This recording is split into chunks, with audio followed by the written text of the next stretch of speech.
So maayong adlaw sa inyong tanan guys. Part 3 na ni sa ato ang upload sa Samal Island, Talikod Island hopping.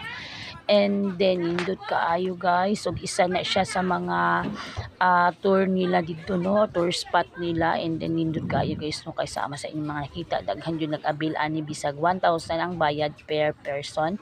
And then makita ninyo sa unahan guys, nindot kaayo, enjoy kaayo tan-awon ng mga tao nga nagsakay sa dragon. Nindot kay siya tan-awon sa mga like barkada din ha or family ni mo no nga magsakay ana, enjoy kaayo jud guys. Pero syempre ingat-ingat gyapon kay basi unyag mga tagak tanan.